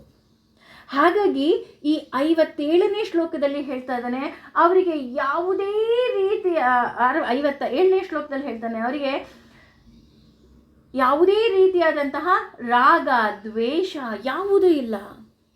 ಹಾಗೆಯೇ ತಸ್ಯ ಪ್ರಜ್ಞಾ ಪ್ರತಿಷ್ಠಿತಾ, ಅವ್ರು ಯಾವಾಗಲೂ ಸ್ಥಿರವಾಗಿರ್ತಾರೆ. ಅವರನ್ನು ಬೆಳಗ್ಗೆ ಹೊತ್ತೆ ನೋಡಿ, ರಾತ್ರಿ ಹೊತ್ತೆ ನೋಡಿ, ಯಾವಾಗಲೂ ನೋಡಿ ಒಂದೇ ರೀತಿ ಕಾಮಾಗಿರ್ತಾರೆ. ಅವರಿಗೆ ಖುಷಿನೂ ಆಗಲ್ಲ, ಬೇಜಾರೂ ಆಗಲ್ಲ, ದುಃಖನೂ ಆಗಲ್ಲ, ಏನೂ ಆಗಲ್ಲ. ಭಗವಂತ ನಾನು ನಿನ್ನ ಪಾದಕ್ಕೆ ಸೇರಬೇಕಪ್ಪ ಅಷ್ಟೆ, ಅದೇ ಬಿಟ್ಟು ನನಗೇನೂ ಬೇಡ ನನಗೆ. ಇದನ್ನೇ ಮುಂದುವರೆದು ಹೇಳ್ತಾ ಹೋಗ್ತಾನೆ ಕೃಷ್ಣ 57ನೇ ಶ್ಲೋಕದಲ್ಲಿ. 57ನೇ ಶ್ಲೋಕದಲ್ಲಿ ಏನು ಹೇಳ್ತಿದ್ದಾನಪ್ಪ ಅಂತ ಅಂದರೆ, ಯಥಾ ಅಂದರೆ ಯಾವಾಗ, ಸಂಹಾರತೆ ಹಿಂಪಡೆದುಕೊಳ್ಳುತ್ತಾನೋ, ಚ ಕೂಡ, ಅಯಂ ಅಂದರೆ ಅವನು, ಕೂರ್ಮ ಆಮೆ, ಅಂಗಾನಿ ಅಂದರೆ ಅವಯವಗಳನ್ನು, ಇವ ಹಾಗೆ, ಸರ್ವೇಷು ಪೂರ್ತಿಯಾಗಿ, ಇಂದ್ರಿಯಾಣಿ ಇಂದ್ರಿಯಗಳನ್ನು, ಇಂದ್ರಿಯ ಅರ್ಥಭ್ಯ ಅಂದರೆ ಇಂದ್ರಿಯಗಳ ವಿಷಯಗಳಿಂದ, ತಸ್ಯ ಪ್ರಜ್ಞಾ ಅವನು ಪ್ರಜ್ಞೆಯು, ಪ್ರತಿಷ್ಠಿತಾ ಸ್ಥಿರಗೊಳ್ಳುತ್ತೆ. ಅಂದರೆ ಇದರ ಅರ್ಥ ಏನಪ್ಪ ಅಂತ ಅಂದರೆ, ಒಬ್ಬ ಭಗವಂತನನ್ನು ಕಂಡವನಿಗೆ ಅವನ ಇಂದ್ರಿಯಗಳನ್ನು ನಿಗ್ರಹ ಮಾಡುವ ಶಕ್ತಿ ಇರುತ್ತೆ. ನಾವು ಹೇಳ್ತೇವಪ್ಪ, ಇಲ್ಲ ಮೇಡಮ್ ನಮಗೂ ಇಂದ್ರಿಯ ನಿಗ್ರಹ ಮಾಡೋದಕ್ಕೆ ಬರುತ್ತೆ. ನಾವು ಎಷ್ಟು ಚೆನ್ನಾಗಿ ಇಂದ್ರಿಯ ನಿಗ್ರಹ ಮಾಡ್ತೀವಿ ಅಂದರೆ, ಏಕಾದಶಿ ದಿನ ಉಪವಾಸ ಮಾಡ್ತೀವಪ್ಪ, ಮೌನವ್ರತ ಮಾಡ್ತೀವಪ್ಪ. ನೀವೇ ಹೇಳಿದ್ದೀರಾ ಹೃಷಿಕೇಶ ಅಂದರೆ ನಮ್ಮ 11 ಇಂದ್ರಿಯಗಳನ್ನು ನಿಗ್ರಹಿಸೋ ಶಕ್ತಿ ಇರೋನು ಅಂತ. ಹಾಗಾಗಿ ಅವನನ್ನು ನಾವು ಸಹ ಕೇಳ್ಕೊತೀವಿ, ನಮ್ಮ 11 ಇಂದ್ರಿಯಗಳನ್ನು ನಿಗ್ರಹ ಮಾಡಪ್ಪ ಅಂತ ನಾವು ಹೇಳ್ತೀವಿ ಅಷ್ಟೆ. ಆದರೆ ಅವರು ಹೇಗೆ ಇರ್ತಾರೆ ಅಂತ ಅಂದರೆ, ಆಮೆಯ ಹಾಗೆ ಇರ್ತಾರೆ. ಆಮೆ ಥರ ಇರ್ತಾರ? ಆಮೆ ನಿಧಾನಕ್ಕೆ ಹೋಗುತ್ತಲ್ವಾ? ನಿಧಾನಕ್ಕೆ ಹೋಗೋದು ಅವರು ಮಾತೇ ಆಡ್ತಾ ಇಲ್ಲ. ಅವರ ಇಂದ್ರಿಯ ನಿಗ್ರಹಗಳು ಹೇಗಿರುತ್ತೆ ಅಂತ ಅಂದರೆ, ಈಗ ಆಮೆ ಚಲಿಸ್ತಾ ಇರುತ್ತೆ ಅಂತ ಅಂದ್ಕೊಳ್ಳಿ. ನೀವೆಲ್ಲರೂ ಅಬ್ಸರ್ವ್ ಮಾಡಿರ್ತೀರ, ನೀರಲ್ಲಿ ಓಡಾಡ್ತಿರುತ್ತೆ ಅಥವಾ ಹೊರಗಡೆ ಓಡಾಡ್ತಿರುತ್ತೆ. ಅದ್ರ ಮೇಲೆ ಸುಮ್ಮನೆ ಈ ಸಣ್ಣ ಮಕ್ಕಳು ಆಟಾಡ್ಬೇಕಾದ್ರೆ ನೀರಿಗೊಂದು ಕಲ್ಲು ಹಾಕ್ತಾರೆ ಅಂತ ಅಂದ್ಕೊಳ್ಳಿ. ಮೇಲಿನಿಂದ ಕಲ್ಲು ಹಾಕಿದ ತಕ್ಷಣ ಆ ಆಮೆ ಏನು ಮಾಡುತ್ತೆ, ತನ್ನ ಕತ್ತು ಮತ್ತು 2 ಕೈ 2 ಕಾಲನ್ನು ಏನು ಮಾಡುತ್ತೆ, ಸರ್ಕಂತ ಒಳಗಡೆ ಎಳ್ಕೊಂಬಿಡುತ್ತೆ. ಅಂದರೆ ನನಗೇನೂ ತೊಂದರೆ ಆಗಬಾರ್ದು ಅಲ್ವಾ? ಎಷ್ಟು ಚೆನ್ನಾಗಿ ಒಳಗೆ ಎಳ್ಕೊಂಬಿಡುತ್ತೆ ಅಂದರೆ, ಅದಕ್ಕೆ ನಂಬಿಕೆ ಬರೋವರೆಗೂ ಸಹ ಅದು ತಲೆನೂ ಹೊರಗಾಕಲ್ಲ, ಕಾಲನ್ನೂ ಹೊರಗಾಕಲ್ಲ ಅಲ್ವಾ? ಅದೇ ರೀತಿ ಇರ್ತಾರಂತೆ ಅವರು. ಅಂದರೆ ಇದರಿಂದ ನನಗೆ ಯಾವುದೂ ಆಸೆಗಳಿಲ್ಲ. ಯಾವುದೋ ಒಂದು ಊಟದ ವಿಚಾರಕ್ಕೋ ಅಥವಾ ತಿಂಡಿ ವಿಚಾರಕ್ಕೋ, ಅಥವಾ ನಾವೇನು ಮಾಡ್ತೀವಿ, ಎಲ್ಲೋ ಹೋಗ್ತಾ ಇರ್ತೀವಿ, ಹೋಗಿದ ತಕ್ಷಣ ಸೂಪರಪ್ಪ, ಯಾರ ಮನೇಲೋ ವಡೆ ಮಾಡ್ತಿದ್ದಾರೆ, ಯಾರ ಮನೇಲೋ ಸ್ವೀಟ್ ಮಾಡ್ತಿದ್ದಾರೆ, ಅಯ್ಯೋ ಇಲ್ಲಿ ಪಾರಿಜಾತ ಗಿಡ ಇದೆ ಕಣ್ರಿ ಅಲ್ವಾ? ನಾವೀ ಕೆಲಸ ಮಾಡ್ತೀವಿ. ನಮಗೆ ಒಂದು ಮೂಗು ಸಾಕು, ಅಲ್ಲೇ 1 ನಿಮಿಷ ನಿಂತ್ಕೊಂಡ್ಬಿಡ್ತೀವಿ. ಆದರೆ ಭಗವಂತನನ್ನು ಕಂಡವ್ರು ಹಾಗಲ್ಲ. ಯಾವುದೂ ಇದಲ್ಲ ಅಂತ ಏನು ಮಾಡ್ತಾರೆ, ಒಳಗಡೆ ಎಳ್ಕೊಂಡ್ಬಿಡ್ತಾರೆ. ಅವರು ನೋಡ್ತಿದ್ದಾರೇನೋ ಅಂತ ನಮಗೆ ಅನಿಸುತ್ತೆ, ಆದರೆ ಅವರು ನೋಡೋದೇ ಇಲ್ಲ. ಕಾಣೋದೇ ಇಲ್ಲ ಅಂತ ಹೇಳ್ತಾರೆ. ಉದಾಹರಣೆ, ಕೆಲವೊಂದು ಸಲ ನಾವು ರೋಡಲ್ಲಿ ಹೋಗ್ಬೇಕಾದ್ರೆ ಹೇಳ್ತೀವಲ್ಲ, ನಾವೇನೋ ಹೋಗ್ತಿರ್ತೀವಿ, ನಾವು ಅವರು ನೋಡಿರ್ತೀವಂತೆ, ನಮಗೆ ಗೊತ್ತೇ ಇರೋಲ್ಲ. ಅವ್ರು ಆಮೇಲೆ ಕಾಲ್ ಮಾಡಿ ಹೇಳ್ತಾರೆ, ನಾನು ನಿಮಗೆ ಹಾಯ್ ಮಾಡ್ತಾ ಇದ್ದೆ, ನೀವು ನೋಡಿದ್ರಿ, ನನಗೆ ಹಾಯೇ ಮಾಡಲಿಲ್ಲ. ನಾವಾಗ ತಕ್ಷಣ ಏನಂತೀವಿ, ಅಯ್ಯೋ ಇಲ್ಲ ಕಣ್ರಿ, ಏನೋ ಯೋಚನೆ ಮಾಡ್ಕೊಂಡು ಹೋಗ್ತಿದ್ದೆ, ಅರ್ಜೆಂಟಾಗಿ ಮಗಳು ಸ್ಕೂಲಿಗೆ ಹೋಗ್ತಿದ್ದೆ, ಇನ್ನೆಲ್ಲೋ ಹೋಗ್ತಿದ್ದೆ, ಅರ್ಜೆಂಟ್ ಇತ್ತು, ಹಾಗಾಗಿ ನಾನು ಅದನ್ನು ಯೋಚನೆ ಮಾಡ್ಕೊಂಡು ಹೋಗ್ತಿದ್ದೆ ಅಂತ ನಾವು ಹೇಳ್ತೀವಿ ಅಲ್ವಾ. ಆ ರೀತಿ ಅವರು ಯಾರನ್ನು ನೋಡಿದರೂ ಸಹ ಅವರು ಭಗವಂತನನ್ನು ಯೋಚನೆ ಮಾಡ್ತಾ ಇರ್ತಾರೆ. ಯಾವುದೋ ಒಂದು ಯುವತಿಯನ್ನು ಅಥವಾ ಸುಂದರ ಯುವತಿಯನ್ನು ನೋಡಿದ್ರು, ಭಗವಂತ ಎಷ್ಟು ಚೆನ್ನಾಗಿದೆ ಅಲ್ವಾ ಈ ಸೃಷ್ಟಿ, ಅವನಿನ್ನೆಷ್ಟು ಸುಂದರವಾಗಿರಬಹುದಪ್ಪ ಅಂತ ಯೋಚನೆ ಮಾಡ್ತಾ ಹೋಗ್ತಾರಂತೆ. ಉದಾಹರಣೆ ನಮ್ಮೆಲ್ಲರಿಗೂ ಗೊತ್ತು, ಶಕುಂತಲೆ ಮತ್ತು ದುಷ್ಯಂತನ ಕತೆ ನೀವೆಲ್ಲರೂ ಕೇಳಿದ್ದೀರಾ ಅಂತ ಅನ್ಕೊತೀನಿ. ಪಾಪ ಶಕುಂತಲೆ ಯೋಚನೆ ಮಾಡ್ತಾ ಕೂತ್ಕೊಂಡ್ಬಿಟ್ಟಿರ್ತಾಳೆ, ದುಷ್ಯಂತ ಹೇಗಿದ್ದಾನಪ್ಪ, ಅವನು ಚೆನ್ನಾಗಿದ್ದಾನ, ನಾನು ಹೋದರೆ ಅವನು ಕಂಡು ಹಿಡಿತಾನ, ಈ ರೀತಿಯಾದಂತಹ ಯೋಚನೆ ಮಾಡ್ತಾ ಇರಬೇಕಾದ್ರೆ ಮಹರ್ಷಿಗಳು ಬಂದು ಭಿಕ್ಷೆ ಕೇಳಿದ್ರೂ ಸಹ ಅವಳು ಕೊಡೋದೇ ಇಲ್ಲ. ಅವರೇನು ಅನ್ಕೊತಾರೆ, ಇವಳು ನೋಡಿದ್ರೂ ನನ್ನನ್ನು ಇಗ್ನೋರ್ ಮಾಡ್ತಾ ಇದ್ದಾಳೇನೋ ಅಂತ ಅಂದ್ಕೊಂಡ್ಬಿಡ್ತಾರೆ ಅಲ್ವಾ. ಆದರೆ ಅವಳು ಇಗ್ನೋರ್ ಮಾಡ್ತಿರೋದು ಪಾಪ ಅವಳ ಯೋಚನೆ ಅವಳಿಗಿರುತ್ತೆ, ಆದರೆ ಕೊನೆಗೆ ಶಾಪದ ಗ್ರಸ್ತಳಾಗ್ಬಿಡ್ತಾಳೆ. ಆ ರೀತಿ ಅಂದರೆ ಇಲ್ಲಿ ಆಕೆಯ ಪ್ರಿಯತಮನನ್ನು ಹೇಗೆ ಪ್ರೀತಿಸ್ತಾಳೋ, ಹೇಗೆ ಯೋಚಿಸ್ತಾಳೋ, ಅದೇ ರೀತಿ ಇಲ್ಲೂ ಸಹ ಭಗವಂತನನ್ನು ಕಂಡವರಿಗೆ ಭಗವಂತ ಬಿಟ್ಟು ಇನ್ಯಾರೂ ಸಹ ಬೇಡ. ನಾನು ನಿನ್ನೆ ಸೆಷನ್ಸಲ್ಲಿ ಹೇಳ್ತಾ ಇದ್ದೆ, ಒಬ್ಬ ಪ್ರೇಯಸಿ ಪ್ರಿಯತಮನನ್ನು ಹೇಗೆ ಪ್ರೀತಿಸ್ತಾಳೋ ಅದಕ್ಕಿಂತ ಹೆಚ್ಚಾಗಿ ಭಗವಂತನನ್ನು ಪ್ರೀತಿಸಬೇಕು. ಅವನಿಗೆ ಗೊತ್ತು ಯಾವಾಗ, ಹೇಗೆ, ಎಲ್ಲಿ, ಏನು ಕೊಡಬೇಕು, ಏನು ಕೊಡಬಾರ್ದು, ಇವ್ರ ಜೀವನದಲ್ಲಿ ಯಾರನ್ನು ಅಡಿಷನ್ ಮಾಡಬೇಕು, ಯಾರನ್ನು ಸಬ್ಟ್ರಾಕ್ಷನ್ ಮಾಡಬೇಕು, ಪ್ರತಿಯೊಂದು ಗೊತ್ತಿರುತ್ತೆ ಭಗವಂತನಿಗೆ. ಹಾಗಾಗಿ ಈ 58ನೇ ಶ್ಲೋಕದಲ್ಲಿ ಹೇಳ್ತಾ ಇದ್ದಾರೆ, ಆಮೆಯ ಹಾಗೆ ಅವರು ಇಂದ್ರಿಯಗಳನ್ನು ನಿಗ್ರಹ ಮಾಡುವಂತಹ ಶಕ್ತಿ ಇರುತ್ತೆ. ಹಾಗಾಗಿ ಅವರು ಯಾವುದಕ್ಕೂ ಸಹ ಆಸೆಯೇ ಪಡೋದಿಲ್ಲ. ಅಂದರೆ ಅವರಿಗೆ ಯಾವುದ್ರ ಬಗ್ಗೆನೂ ಯೋಚನೆ ಇಲ್ಲ, ಯಾವುದ್ರ ಬಗ್ಗೆನೂ ಆಸಕ್ತಿ ಇಲ್ಲ ಅಂತ ಹೇಳ್ತಾ ಅದೇ ಮುಂದುವರೆದ ಹೇಳ್ತಾರೆ, ಅವರಿಗೆ ಕೇವಲ ಆತ್ಮವನ್ನು, ಅವರು ಇಂದ್ರಿಯಗಳನ್ನು ನಿಗ್ರಹ ಮಾಡೋದು ಬಿಟ್ಟರೆ ಅವರಿಗೆ ಬೇರೆ ಏನೂ ಯಾವುದೇ ರೀತಿಯಾದಂತಹ ವಸ್ತುವು ಸಹ ರುಚಿಸೋದಿಲ್ಲ, ಹಾಗೂ ಉತ್ತಮವಾದ ವಸ್ತುಗಳ ಬಗ್ಗೆ ಅವರಿಗೆ ಆಸಕ್ತಿಯೂ ಸಹ ಇರೋದಿಲ್ಲ. ನಾವು ಅವರಿಗೆ ತೊಗೊಂಡು ಹೋಗಿ yes this is the best ಅಂತ ಹೇಳಿಕೊಟ್ರು, ಹೌದಾ ಅಂತಾರೆ ಬಿಟ್ಟರೆ ಅವ್ರಿಗೆ ಗೊತ್ತಿರುತ್ತೆ ಇದಕ್ಕಿಂತ ಬೆಸ್ಟ್ ಥಿಂಗ್ ಏನಿದೆ ಅದು ನನ್ನ ಭಗವಂತ, ಆ ಭಗವಂತ ಬಿಟ್ಟು ಬೇರೆ ನನಗೆ ಏನೂ ಬೇಡ ಅನ್ನುವಂತಹ ಮನಸ್ಥಿತಿಗೆ ಅವರು ಹೋಗಿರ್ತಾರಂತೆ. ಅದೇ ಮುಂದುವರೆದು 59ನೇ ಶ್ಲೋಕದಲ್ಲೂ ಹೇಳ್ತಾ ಇದ್ದಾರೆ, ವಿಷಯಾಹ ಅಂದರೆ ಇಂದ್ರಿಯ ಸುಖದ ವಿಷಯಗಳು ಅಂತ. ಇಲ್ಲಿ ವಿಷಯ ಅಂದರೆ ವಿಷಯ ಅಂತ ಅಲ್ಲ, ಇಂದ್ರಿಯ ಸುಖದ ವಿಷಯಗಳು. ವಿನಿರ್ವರ್ತಂತೆ ದೂರವಾಗಿರುವುದು. ನಿಹಾರಸ್ಯ ಅಂದರೆ ನಿಷೇಧಾತ್ಮಕವಾದ ನಿಯಂತ್ರಣಗಳುಳ್ಳ. ದೇಹಿನ ದೇಹಧಾರಿಗೆ. ರಸ ವರ್ಚ್ಯಂ ಅಂದರೆ ರುಚಿಯನ್ನು ತ್ಯಜಿಸುವುದು. ರಸಂ ಇಂದ್ರಿಯ ಭೋಗಗಳು. ಅಪಿ ಅಲ್ಲಿಯವರೆಗೂ. ತಸ್ಯ ಅವನು. ಪರಂ ಶ್ರೇಷ್ಠವಾದ ವಿಷಯಗಳು. ದುಷ್ಟ್ವ ಅನುಭವಿಸುವ ಮೂಲಕ. ನಿವರ್ತಂತೆ ಸ್ಥಗಿತವಾಗಿರುವುದು. ಅಂದರೆ ಅವನಿಗೆ ಒಂದು ಊಟದ ಬಗ್ಗೆಯೂ ಸಹ ಅವನಿಗೆ ಆಸೆ ಇರೋದಿಲ್ಲ. ಭಗವಂತನನ್ನು ಕಂಡವನಿಗೆ ಊಟದ ಬಗ್ಗೆ ಆಸಕ್ತಿ ಇರೋದಿಲ್ಲ. ನಾವೆಲ್ಲ ಏನು ಮಾಡ್ತೀವಿ ಅಂದರೆ, ಫಾರ್ ಎಕ್ಸಾಂಪಲ್ ಧರ್ಮಸ್ಥಳಕ್ಕೆ ಹೋಗ್ತೀವೋ ಅಥವಾ ಯಾವುದೋ ಒಂದು ದೇವಸ್ಥಾನಕ್ಕೆ ದೇವರನ್ನ ನೋಡೋಕ್ಕೆ ಹೋಗಬೇಕು ಅಂತ ನಾವು ಪ್ಲ್ಯಾನ್ ಮಾಡ್ತೀವಿ ಅಂತ ಅಂದ್ಕೊಳ್ಳೋಣ. ನಮ್ಮ ತಲೆಯಲ್ಲಿ ಫಸ್ಟ್ ಬರೋದೇನು, ಅಲ್ಲಿ ಹೋದರೆ ರೂಮ್ ಸಿಕ್ಕುತ್ತಾ ಉಳ್ಕೊಳ್ಳೋಕ್ಕೆ, AC ರೂಮ್ ಸಿಕ್ಕುತ್ತಾ, ಬೆಸ್ಟ್ ರೂಮ್ ಸಿಕ್ಕುತ್ತಾ, ಈ ರೀತಿ ನಾವು ಯೋಚನೆ ಮಾಡ್ತೀವಿ. ನಮಗೆ ದೇವಸ್ಥಾನಕ್ಕೆ ಹೋಗಬೇಕು, ದೇವರು ನೋಡಬೇಕು ಅನ್ನೋದಕ್ಕಿಂತ ಹೆಚ್ಚಾಗಿ ಅಲ್ಲಿ ಊಟ ತಿಂಡಿ ಚೆನ್ನಾಗಿ ಸಿಕ್ಕುತ್ತಾ, ಯಾವ ಹೋಟ್ಲಲ್ಲಿ ಉಳ್ಕೋಬೋದು, ಎಲ್ಲಿ ಊಟ ಮಾಡಿದ್ರೆ ಚೆನ್ನಾಗಿರುತ್ತೆ, ಅದ್ರ ಪಕ್ಕ ಯಾವ್ದಾದ್ರು ಇನ್ನೊಂದೆರಡು ಪ್ಲೇಸ್ ಇದೆಯಾ ನೋಡ್ಕೊಂಬರೋಕ್ಕೆ, ಏಕೆಂದರೆ ಇಲ್ಲಿಂದ ಪೆಟ್ರೋಲ್ ಹಾಕಿಸ್ಕೊಂಡು ಹೋಗ್ತಾ ಇದ್ದೀವಿ.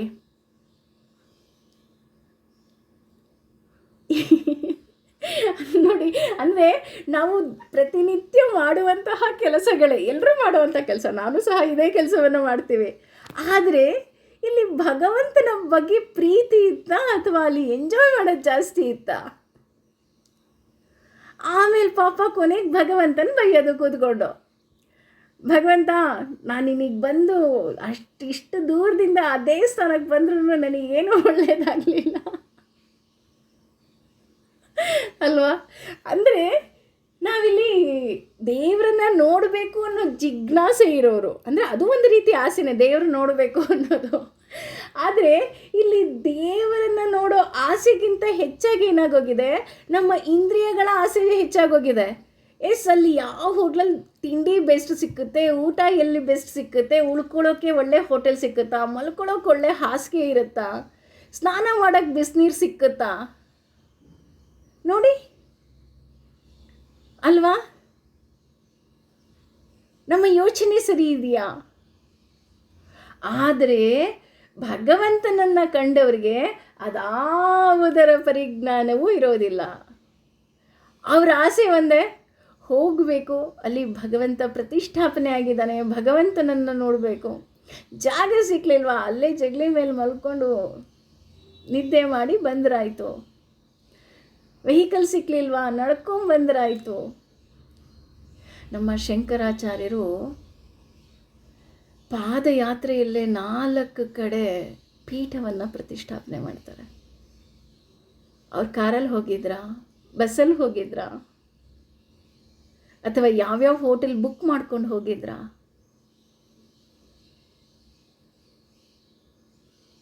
ಎಷ್ಟು ಸೂಕ್ಷ್ಮ ವಿಚಾರಗಳು ಅಲ್ವಾ?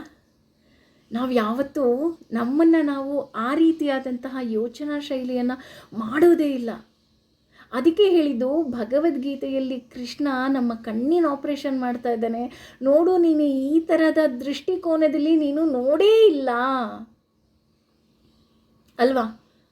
ಅವರು ಯಾವುದರ ಬಗ್ಗೆಯೂ ಆಸಕ್ತಿಯೇ ಇಲ್ಲದೆ ಇಡೀ ಭಾರತವನ್ನು ಕೇವಲ ಪಾದಯಾತ್ರೆಯಲ್ಲಿ ಮಾಡಿ 4 ಕಡೆ ಶಕ್ತಿಪೀಠವನ್ನು ಸ್ಥಾಪನೆ ಮಾಡಿ ಬರ್ತಾರೆ.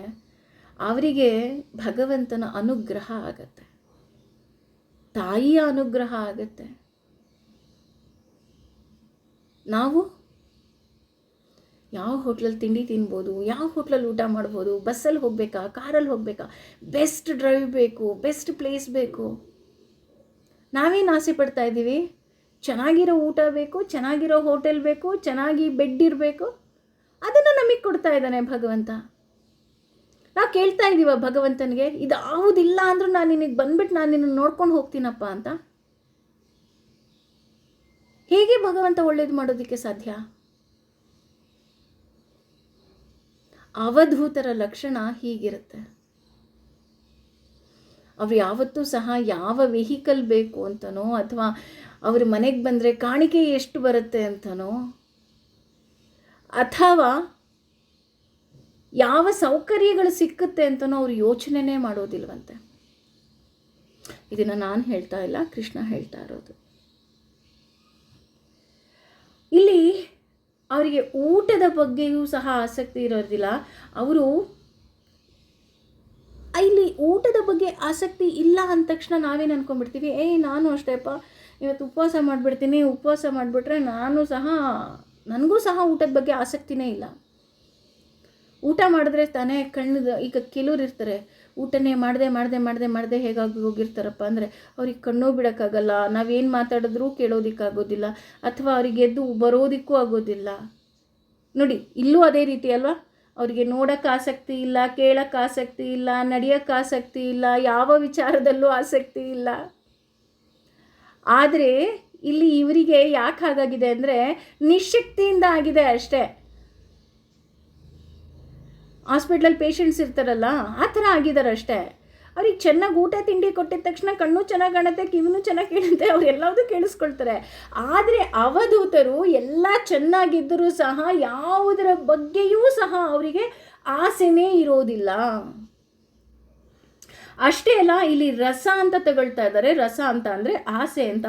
ಹಾಗೆ ಇನ್ನೊಂದು ಅರ್ಥದಲ್ಲಿ ರಸ ಅಂದರೆ ರಾಗ ಅನ್ನೋ ಅರ್ಥ ಕೊಡ್ತಾ ಹೋಗುತ್ತೆ. ರಾಗ ಅಂದರೆ ಒಳ್ಳೆಯದೇ ಅಲ್ಲವೇ? ಒಳ್ಳೇದಲ್ವೇ ಅಂತ ಅಂದರೆ ನನಗೆ ಯಾವುದೂ ಕಾಣೋದೇ ಇಲ್ಲ, ನನಗೆ ಬೇಡ, ನನಗೆ ಭಗವಂತ ಬಿಟ್ಟು ಬೇರೆ ಏನೂ ಬೇಡ. ಆದರೆ ಭಗವಂತನೇ ಬೇಕು ಅನ್ನೋ ಜಿಜ್ಞಾಸೆ ಇರುತ್ತೆ. ಅಂದರೆ ಭಗವಂತ ಬೇಕು ಅನ್ನೋದು ಆಸೆ ಅಲ್ವಾ ಮೇಡಮ್? ಭಗವಂತ ನೀನು ನನಗೆ ಮುಕ್ತಿ ಕೊಡು ಅಂತ ಕೇಳೋದು ಆಸೆ ಅಲ್ವಾ ಮೇಡಮ್? ಹೌದು, ಭಗವಂತನನ್ನು ನೋಡಬೇಕು ಅನ್ನೋದು ಆಸೆನೇ, ಮುಕ್ತಿ ಕೊಡು ಅನ್ನೋದು ಆಸೆನೇ. ಆದರೆ ಇದು ಸಾತ್ವಿಕ ಆಸೆಗಳು. ನಮಗೆ ಭಗವಂತ ನೀನು ಬೇಕು ಅಂತ ಕೇಳ್ತಾ ಇದ್ದೀವಿ. ನಾನಿಲ್ಲೇನೋ ನನಗೆ ಡೈಮಂಡ್ ಸರನೋ ಅಥವಾ ಇನ್ನೇನೋ ಮತ್ತೊಂದು ನಾವು ಈ ಸಂಪತ್ತಿನ ಆಸೆಗಳನ್ನು ನಾವು ಕೇಳ್ತಾ ಇಲ್ಲ ಅಲ್ವಾ? ಹಾಗೆಯೇ ಇಲ್ಲಿ ಕೆಲವರು ಹೇಗಿರ್ತಾರಪ್ಪ ಅಂತ ಅಂದರೆ, ಉದಾಹರಣೆ ಇಲ್ಲಿ ಹೆಂಗಸರ ಉದಾಹರಣೆನೇ ಕೊಡ್ತಾ ಇದ್ದಾರೆ. ಎಕ್ಸ್ಪೆಷಲಿ ಇಲ್ಲಿ ಟಿ ವಿಗೆ ಅಡಿಕ್ಟ್ ಆಗಿಬಿಟ್ಟಿರ್ತಾರೆ. ಬೆಳಗ್ಗೆಯಿಂದ ಸಂಜೆವರೆಗೂ ಟಿ ವಿ ಹಾಕ್ಕೊಂಡೇ ಕೂತ್ಕೊಂಡು ಟಿ ವಿ ನೋಡ್ತಾ ಕೂತ್ಕೊಂಡ್ಬಿಡೋದು. ಸಂಜೆ ಟಿ ವಿ ಆಫ್ ಮಾಡಿದ್ಮೇಲೂ ಯಾವುದೋ ಒಂದು ಸೀರಿಯಲ್ ತಲೆಯಲ್ಲಿ ಓಡ್ತಾ ಇರುತ್ತೆ ಅವರಿಗೆ. ಅಪ್ಪಿತಪ್ಪಿ ಅಂಥವ್ರನ್ನೆಲ್ಲರೂ ಊರಿಗೆ ಕರ್ಕೊಂಡು ಹೋಗ್ಬಿಡಿ, ಊರಲ್ಲಿ ಇರ್ತಾರೆ ಅಷ್ಟೇ. ಅಯ್ಯೋ, ಆ ಸೀರಿಯಲಲ್ಲಿ ಆ ಗಂಡನಿಗೇನಾಯಿತೋ, ಆ ಹೆಂಡತಿಗೇನಾಯಿತೋ, ಅಯ್ಯೋ ಪಾಪ ಅವಳಿಗೇನಾಯಿತೋ, ಇವಳಿಗೇನಾಯಿತೋ, ಅವ್ರಿಗೆ ಬಂದು ಮನೆಗೆ ಬಂದು ಆ ಸೀರಿಯಲ್ನ ನೋಡೋವರೆಗೂ ಅವ್ರಿಗೆ ಸಮಾಧಾನ ಇರೋದಿಲ್ಲ. ಸಮಾಧಾನ ಇರುತ್ತಾ? ಖಂಡಿತ ಇರಲ್ಲ. ಅವ್ರಿಗೆ ಬಂದು ಫಸ್ಟ್ ಸೀರಿಯಲ್ ನೋಡ್ಬಿಡ್ಬೇಕು. ಅದರಲ್ಲೂ ಕೆಲವರು ಕಾಲ್ ಮಾಡಿದ್ರು ಹೇಳ್ತಾರೆ, ದಯವಿಟ್ಟು ಈ ಟೈಮಲ್ಲಿ ಕಾಲ್ ಮಾಡಬೇಡಿ, ನಾನು ಸೀರಿಯಲ್ ನೋಡ್ತಾ ಇದ್ದೀನಿ. ಇದು ಇದು ಇಂದ್ರಿಯ ಆಸೆಗಳು. ಇದು ಬೇಡ. ಇದರಿಂದ ಏನಾಗುತ್ತೆ? ಇದು ರಾಗವೇ. ಇದರಿಂದ ಏನಾಗುತ್ತೆ? ಕಣ್ಣು ಹಾಳಾಗುತ್ತೆ, ಮನಸ್ಸಿನ ಸ್ಥಿತಿನೂ ಸಹ ಹಾಳಾಗುತ್ತೆ. ಆ ಸೀರಿಯಲ್ಗಳು ನೋಡೋದ್ರಿಂದ ಯಾರು ಮನಸ್ಸಿಗೆ ವಾವ್ ಇವತ್ತು ಸೂಪರಾಗಿದ್ದೀನಪ್ಪ ಈ ಸೀರಿಯಲ್ ನೋಡಿದ್ದಕ್ಕೆ ಅಂತ ಹೇಳಿದಾರಾ? ಇಲ್ಲ.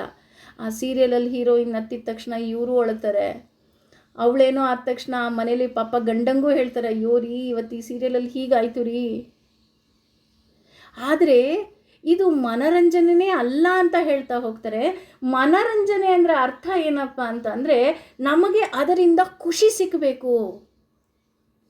ಉದಾಹರಣೆ, ನಾವು ಈಗ ಯಾವುದೋ ಒಂದು ಪಾರಾಯಣವನ್ನು ಮಾಡೋದ್ರಿಂದ ಅಥವಾ ಭಗವದ್ಗೀತೆಯ ಅರ್ಥಗಳನ್ನು ಕೇಳೋದ್ರಿಂದ ಅಥವಾ ಭಾಗವತದ ಅರ್ಥಗಳನ್ನು ಕೇಳೋದ್ರಿಂದ ನಮ್ಮ ಮನಸ್ಸಿಗೆ ಖುಷಿಯಾಗತ್ತೆ, ನಾವು ಖುಷಿಯಾಗಿರ್ತೀವಿ, ನಾವು ಇನ್ನೂ 4 ಜನಕ್ಕೆ ಖುಷಿಯನ್ನು ಕೊಡ್ತೀವಿ. ಯಾವತ್ತೂ ಸಹ ನಾವು ಭಗವದ್ಗೀತೆಯನ್ನು ಓದೋದ್ರಿಂದ ಅಥವಾ ಭಗವಂತನ ಬಗ್ಗೆ ತಿಳ್ಕೊಳ್ಳೋದ್ರಿಂದ ನಾವು ಡಿಪ್ರೆಷನ್ಗೆ ಹೋಗೋದೇ ಇಲ್ಲ. ಎಲ್ಲಾದರೂ ಎಕ್ಸಾಂಪಲ್ ಇದೆಯಾ ಭಗವಂತನ ಬಗ್ಗೆ ಚಿಂತನೆ ಮಾಡಿ ಡಿಪ್ರೆಷನ್ಗೆ ಹೋಗಿರೋದು? ಮನಃಶಾಸ್ತ್ರಜ್ಞರೇ ಹೇಳ್ತಾರೆ, ಭಗವದ್ಗೀತೆಗಿಂತ ಇನ್ನೊಬ್ಬ ಮನಃಶಾಸ್ತ್ರಜ್ಞ ಇರೋದಕ್ಕೆ ಸಾಧ್ಯವೇ ಇಲ್ಲ. ಕೃಷ್ಣನಿಗಿಂತ ದೊಡ್ಡ ಮನಃಶಾಸ್ತ್ರಜ್ಞ ಇಲ್ಲ. ಯಾಕೆ ಅಂದರೆ ಅವನ ಮಾತನ್ನು ಕೇಳಿದಾಗ ನಮಗೆ ಇನ್ನಷ್ಟು ಮತ್ತಷ್ಟು ನಮಗೇನಾಗ್ತಾ ಹೋಗುತ್ತೆ? ಖುಷಿ ಸಿಗ್ತಾ ಹೋಗುತ್ತೆ, ಒಳ್ಳೇದಾಗ್ತಾ ಹೋಗುತ್ತೆ. ಇದು ಮನರಂಜನೆ ಅಂತ ಹೇಳ್ತಾ ಇದ್ದಾರೆ. ಇಲ್ಲಿ ನಾವು ಕೆಲವರು ಹೇಗಿರ್ತೀವಪ್ಪ ಅಂತ ಅಂದರೆ, ಇಂದ್ರಿಯ ನಿಗ್ರಹ ಅಂದ ತಕ್ಷಣ ನಮ್ಮ ತಲೆಗೆ ಬರುತ್ತೆ, ಎಸ್ ನಾನು ಸಹ ಇವತ್ತು ಮೌನವ್ರತ ಮಾಡ್ತಾ ಇದ್ದೀನಿ,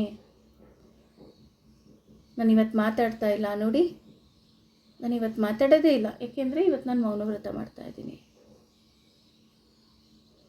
ಮೌನವ್ರತ ಮಾಡೋದು ಇಂದ್ರಿಯ ನಿಗ್ರಹ ಅಲ್ಲ. ಉಪವಾಸ ಮಾಡೋದು ಇಂದ್ರಿಯ ನಿಗ್ರಹ ಅಲ್ಲ.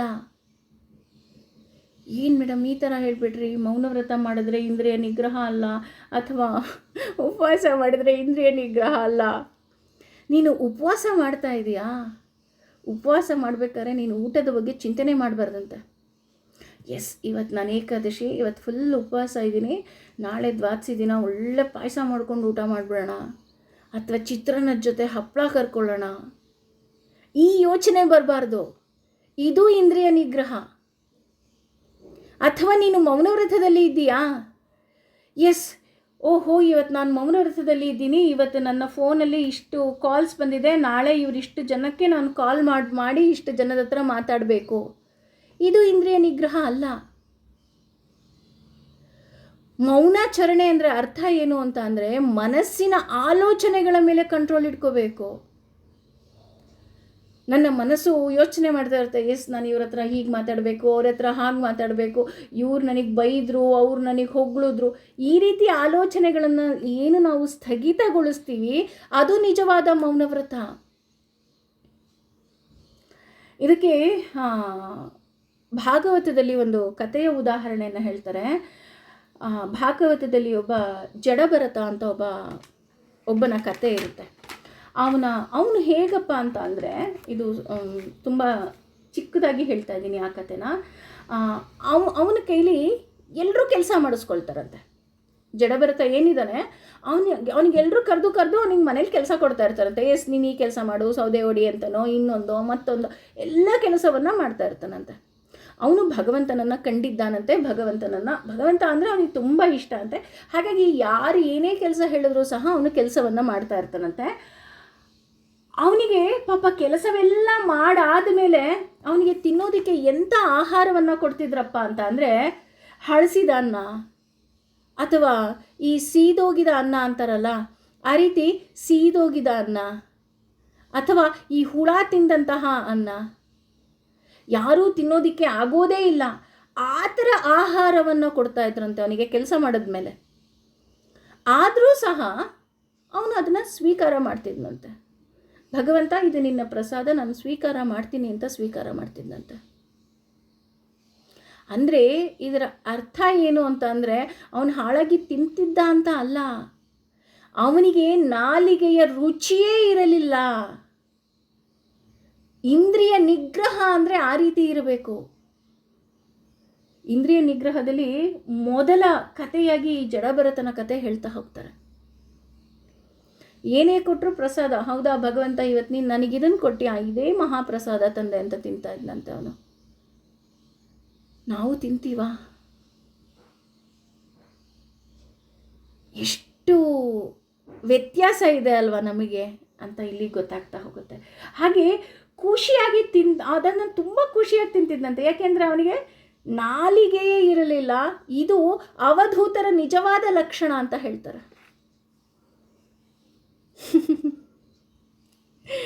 ಎಷ್ಟು ಅವಧೂತರ ಬಗ್ಗೆ ಅಥವಾ ದೇವರನ್ನು ಕಂಡವರ ಬಗ್ಗೆ ಹೆಜ್ಜೆ ಹೆಜ್ಜೆಗೆ ಹೇಳ್ತಾ ಹೋಗ್ತಾರೆ, ಭಾಗವತದಲ್ಲಿ ಹೇಳ್ತಾ ಹೋಗ್ತಾರೆ. ಈ ರೀತಿ ಇದರ ಅವಧೂತರು ಅಂತ ನಮಗೆ ಆಶ್ಚರ್ಯ ಪಡುವಷ್ಟು ರೀತಿಯಲ್ಲಿ ಹೇಳ್ತಾ ಹೋಗ್ತಾರೆ.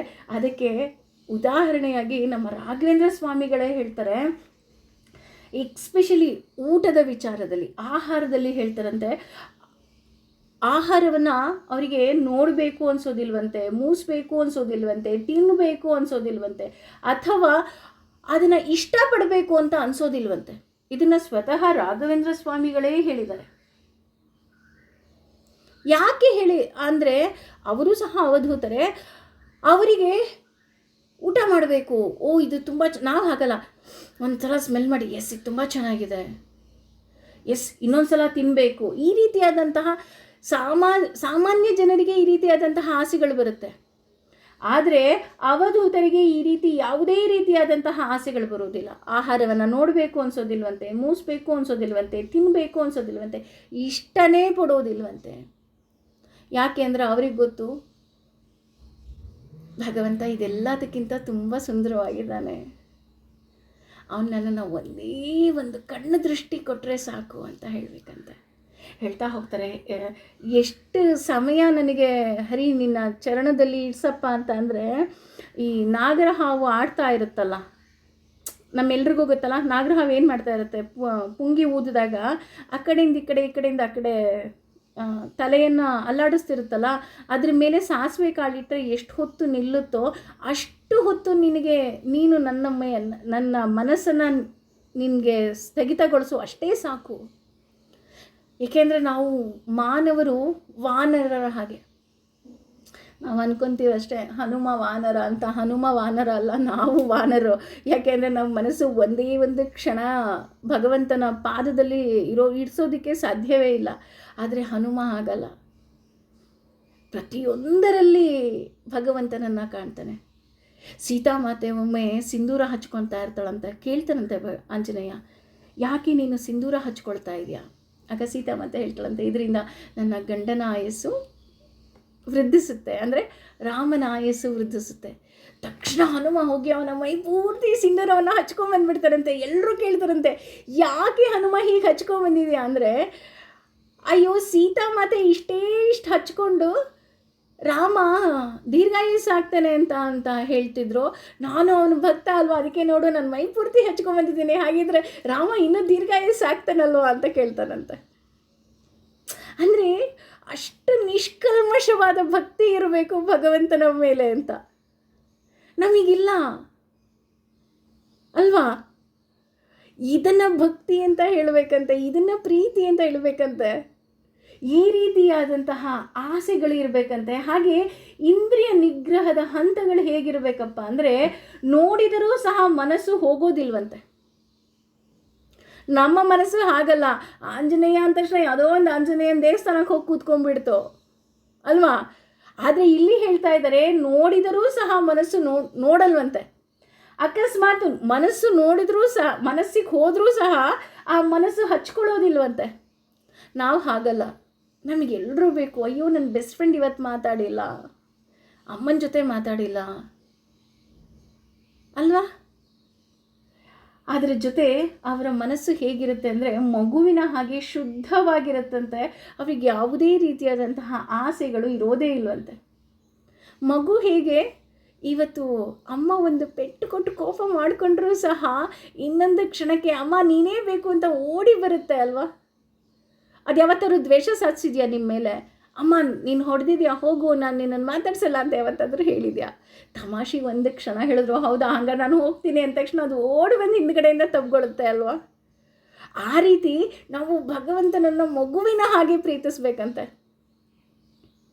ನಮ್ಮ ಮನಸ್ಸು ಅಷ್ಟೇ, ಏನೋ ಒಂದು ಆಸೆ ಪಡುತ್ತೆ, ಕೊಡಲಿಲ್ಲ, ಭಗವಂತನ ಮೇಲೆ ಕೋಪ ಮಾಡ್ಕೊತೀವಿ, ಹೋಗು ಭಗವಂತ ನೀನು ನನಗೆ ಕೊಡಲೇ ಇಲ್ಲ, ಆದರೆ ತಕ್ಷಣ ಓಡೋಗ್ಬಿಡ್ಬೇಕಂತೆ, ಇಲ್ಲ ನಂಗೆ ಅದು ಬೇಡ ನೀನೇ ಬೇಕು ಅಂತ. ಹೇಗೆ ಒಂದು ಮಗು ತಾಯಿಯನ್ನು ಪ್ರೀತಿಸುತ್ತೋ ಆ ಮಗುಗೆ ಯಾರ ಮೇಲೂ ದ್ವೇಷ ಇರಲ್ಲ, ಯಾರ ಮೇಲೂ ಕೋಪ ಇರಲ್ಲ, ಯಾರ ಮೇಲೂ ಪ್ರೀತಿ ಇರಲ್ಲ, ಎಲ್ಲರನ್ನ ಸಮಾನವಾಗಿ ಕಾಣುತ್ತೆ ಅಲ್ವಾ. ಇನ್ನು 3 ತಿಂಗಳು 6 ತಿಂಗಳು ಮಗುನ ನೀವೇನಾದ್ರು ಕರ್ಕೊಂಡು ಹೋದರೆ, ಹುಟ್ಟಿದ ಯಾವುದೋ ಇನ್ನೊಂದು ಹಾಸ್ಪಿಟ್ಲಿಗೆ ಕರ್ಕೊಂಡು ಹೋದ್ರೂ ಒಂದೇ ಥರ ಇರುತ್ತೆ ಮಗು ನೋಡೋಕ್ಕೆ, ಅಥವಾ ಸ್ಮಶಾನಕ್ಕೆ ಕರ್ಕೊಂಡು ಹೋದರೂ ಅದು ಒಂದೇ ಥರ ಇರುತ್ತೆ. ಅದೆಲ್ಲರೂ ಚೇಂಜ್ ಆಗುತ್ತಾ? ಇಲ್ಲ. ಆ ರೀತಿಯಾದಂತಹ ಮನಸ್ಥಿತಿ ಇರಬೇಕು ಅಂತ ಹೇಳ್ತಾ ಹೋಗ್ತಾರೆ. ಅದು ಎರಡೂ ಕಡೆ ಅಳುತ್ತೆ, ಎರಡೂ ಕಡೆ ಅಮ್ಮ ಹಾಲು ಕೊಡು ಅನ್ನುತ್ತೆ, ಎರಡೂ ಕಡೆ ನಿದ್ದೆ ಮಾಡುತ್ತೆ.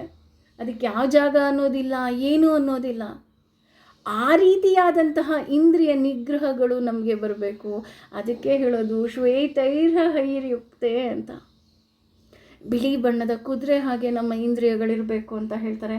ಹಾಗೆಯೇ ಅವರು ಯಾರನ್ನಾದರೂ ನೋಡಿದ್ರು, ಯಾರನ್ನಾದರೂ ಅಂದರೆ ತುಂಬ ಸುಂದರವಾಗಿರೋ ವಸ್ತುಗಳನ್ನು ನೋಡಿದ್ರು, ವ್ಯಕ್ತಿಯನ್ನು ನೋಡಿದ್ರು ಸಹ ಭಗವಂತ ನೀನು ಇವರ ರೂಪ ಅಲ್ವಾ ಅಂತ ಭಗವಂತನನ್ನು ಕಂಡವರು ಹೇಳ್ತಾರಂತೆ.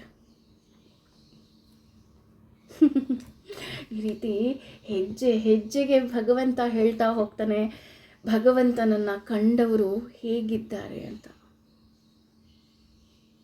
ಯಾರಾದರೂ ಭಗವಂತನನ್ನು ಕಂಡಿದ್ದೀನಿ ಅಂತ ಹೇಳುವವರು ಹೀಗಿದ್ದಾರಾ ಅಂತ ಯೋಚನಾ ಶಕ್ತಿ ನಮಗೆ ಬಿಟ್ಬಿಟ್ಟಿದ್ದಾನೆ ಭಗವಂತ. ಭಗವಂತ ಮಾತಾಡ್ಬೇಕಾದ್ರೆ ಮೊದಲು ಹೇಳಿದ್ದು ಅಷ್ಟೇ, ಯಾರು ಹೇಳಿದ್ದು ನೀನು ಕೇಳಬೇಡ, ನಿನ್ನ ಬುದ್ಧಿಶಕ್ತಿಗೆ ಯಾವುದು ಸರಿ ಅನಿಸುತ್ತೋ ಅದನ್ನು ಕೇಳು, ಅದನ್ನು ಮಾಡು. 4 ಜನ 4 ಥರ ಹೇಳ್ತಾರೆ, ಯಾವುದು ಸರಿ ಅಂತ ನೀನು ಆಲೋಚನೆ ಮಾಡು. ಭಗವದ್ಗೀತೆ ನಮಗೆ ಕೊಡೋದು ಮೊದಲ ಜ್ಞಾನ ಅದೇ, ನೀನು ಯಾರ ಮಾತು ಕೇಳಬೇಡ, ಯಾವುದು ಸರಿ ಅಂತ ನಿನಗೆ ನೀನೇ ಪ್ರಶ್ನೆ ಮಾಡಿ ನಿನಗೆ ನೀನೇ ಉತ್ತರವನ್ನು ಕಂಡುಕೋ ಅಂತ. ಕಂಡುಕೊಳ್ಳುವ ಪ್ರಯತ್ನದಲ್ಲಿ ನಾವೆಲ್ಲರೂ ಇರೋಣ. ಐ ಹೋಪ್ ಇವತ್ತಿನ ಪಾಠ ಇಷ್ಟ ಆಯಿತು ಅಂತ ಅಂದ್ಕೊತೀನಿ. Thank you.